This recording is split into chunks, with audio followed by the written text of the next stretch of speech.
CS 206 data communication में आज जो टॉपिक अपन डिस्कस करने वाले हैं वो है FDDI, fibre distributed data interface और इथरनेट। FDDI क्या होता है?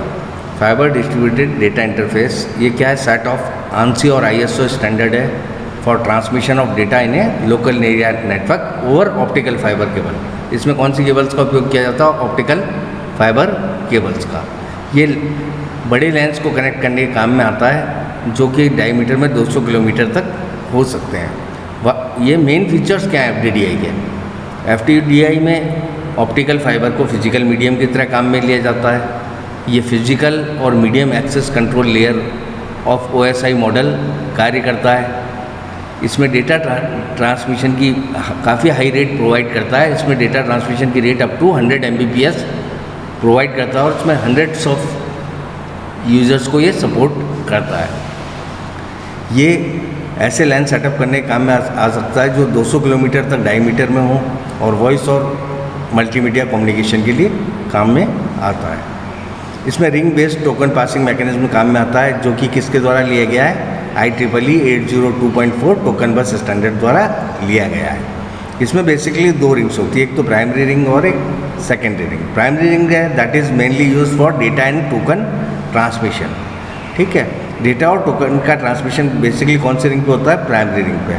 और सेकेंडरी रिंग है वो किस लिए काम में आती है? बैकअप के लिए। अगर प्राइमरी रिंग फेल हो गई, मतलब वो डैमेज हो गई, कट हो गई, तो in that case alternate routing is possible and secondary ring is used. Otherwise mainly क्या काम में आती है इसमें? डेटा ट्रांसमिशन के लिए आपकी प्राइमरी रिंग। ठीक है, FDDI जो टेक्नोलॉजी है उसको बैकबोन की तरह काम में लिया जा सकता है वैन के लिए। ठीक, ये FDDI का आपका डायग्राम है। ये देखो, इसमें डायग्राम में दिख रहा है क्लियर कि दो रिंग्स है, प्राइमरी रिंग और सेकेंडरी रिंग। प्राइमरी रिंग में डेटा और टोकन कौन सी रिंग पर ट्रांसमिट होता है? आपका प्राइमरी रिंग में। और बैकअप के लिए कौन सी रिंग होती है? आपकी सेकेंडरी रिंग। अगर प्राइमरी रिंग फेल हो गई, in that case secondary ring को यूज़ में लिया जाता है। बाकी मेनली आपका डेटा ट्रांसमिट किससे होता है? प्राइमरी रिंग से। जो फ्रेम फॉर्मेट है FDDI का वो टोकन बस की तरह का ही होता है। इसमें क्या होते हैं, क्या क्या फील्ड्स होते हैं? प्रीएम्बल होता है, 1 बाइट का होता है। ये किस लिए काम में आता है? सिंक्रोनाइजेशन के लिए। इसके अलावा स्टार्ट डिलिमिटर होता है, ये भी 1 बाइट का फील्ड होता है, जो क्या इंडिकेट करता है? Beginning of a frame. Frame control field होता है, ये भी 1 बाइट का होता है।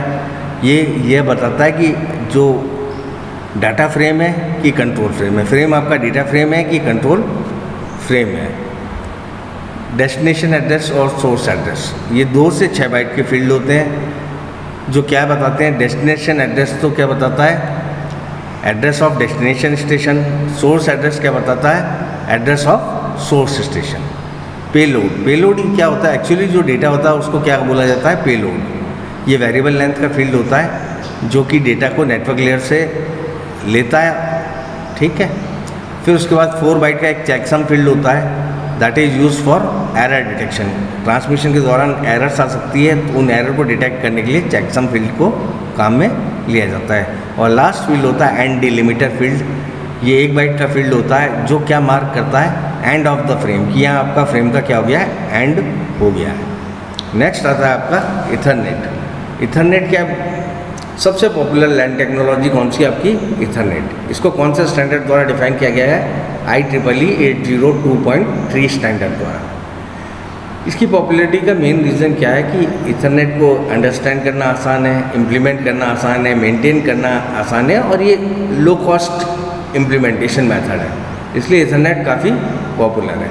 इसके अलावा इथरनेट में आपको टोपोलॉजीज़ को यूज़ करने में भी काफ़ी फ्लेक्सिबिलिटी मिलती है। इथरनेट नॉर्मली कौन सी टोपोलॉजी यूज़ काम में लेता है? बस टोपोलॉजी। ठीक है, इथरनेट आपका 2 लेयर पे ऑपरेट कर सकता है OSI मॉडल की, एक तो फिजिकल लेयर पे और एक कौन सी लेयर पे ऑपरेट कर सकता है? आपके डाटा लिंक लेयर पे। इथरनेट के लिए जो PDU प्रोटोकॉल डेटा यूनिट क्या काम में आती है? फ्रेम।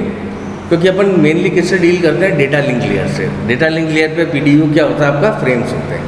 अब इथरनेट पे क्या होता है? मान लो 2 स्टेशन है, दोनों ने एक साथ ये ऑब्जर्व किया कि कम्युनिकेशन मीडिया आपका फ्री है, दोनों ने अपने फ्रेम एक साथ भेज दिए, तो क्या होगा? दोनों के फ्रेम आपस में कोलाइड करेंगे और दोनों डिस्ट्रॉय हो जाएंगे। इसको रोकने के लिए जो इथरनेट मैकेनिज्म काम में लेता है उससे कहा जाता है CSMA/CD, carrier sense multiple access with collision detections.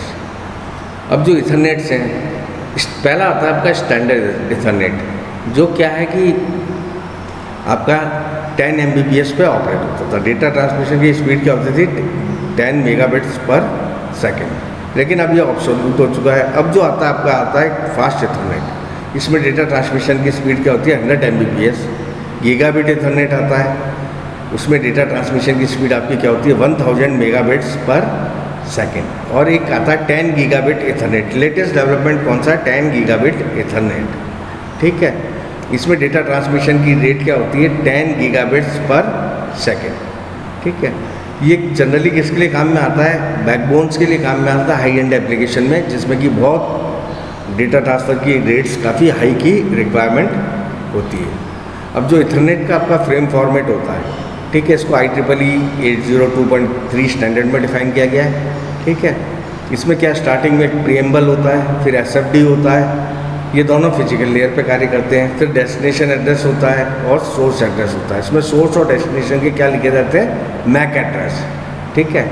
उसके बाद एक डेटा फील्ड होता है, ठीक है, और एक लास्ट में एरर चेकिंग के लिए CRC फील्ड भी इसमें होता है। इथरनेट की जो फील्ड्स होते हैं, पहला होता है प्रीएम्बल। इथरनेट फ्रेम स्टार्ट्स किससे होता है 7 बिट प्रीएम्बल से, ठीक है। इसमें क्या होता है अल्टरनेटिव जीरोज एंड वंस होते हैं, जो किसको इंडिकेट करते हैं स्टार्टिंग ऑफ द फ्रेम, और ये अलाउ करते हैं कि सेंडर और रिसीव एक दूसरे से क्या अचीव कर लें, बिट सिंक्रोनाइजेशन अचीव कर लें। दूसरा फील्ड होता है SFD, start of frame delimiter field. ये भी 1 बाइट का फील्ड होता है और इसकी वैल्यू फिक्स होती है, जो क्या होती है 10101011, ठीक है। फिर आता है आपका डेस्टिनेशन एड्रेस, ये 6 बाइट का फील्ड होता है। इसके अंदर क्या होता है मैक एड्रेस होता है डेस्टिनेशन मशीन का, और सोर्स एड्रेस जो होता है ये भी 6 बाइट का फील्ड होता है। इसमें भी क्या होता है मैक एड्रेस होता है कौन सी मशीन का, सोर्स मशीन का। लेंथ क्या होता है आपका 2 बाइट का फील्ड होता है, जो क्या इंडिकेट करता है length of entire Ethernet frame. Ethernet frame की लेंथ जो है उसको इंडिकेट करता है आपका लेंथ फील्ड, ठीक है। ये जो 16 बिट का फील्ड होता है, इसमें मैक्सिमम वैल्यू कहाँ से कहाँ तक आ सकती है 0 से 65,534 तक, लेकिन लेंथ फील्ड को 1500 से ज़्यादा नहीं लिया जाता, क्योंकि ये इथरनेट की लिमिटेशन होती है कि मैक्सिमम जो अपन ले सकते हैं वो कितने बाइट्स का ले सकते हैं 1500 बाइट्स का ही ले सकते हैं। डेटा फील्ड ये क्या है, एक्चुअल डेटा को यहाँ इंसर्ट किया जाता है, इसको पेलोड भी कहा जाता है। इसमें IP हेडर और डेटा दोनों को इंसर्ट किया जाता है अगर अपन इंटरनेट प्रोटोकॉल को काम में ले रहे हैं इथरनेट पे। इसकी मैक्सिमम परमिशेबल वैल्यू क्या हो सकती है 1500 बाइट्स की हो सकती है।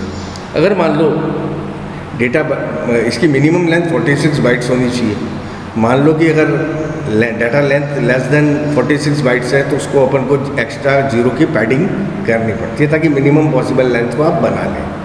और लास्ट फील्ड होता है साइक्लिक रिडंडेंसी चेक, ये 4 बाइट का फील्ड होता है और ये किस लिए काम में आता है, एरर डिटेक्शन के लिए काम में आता है। ठीक, ओके, थैंक्स।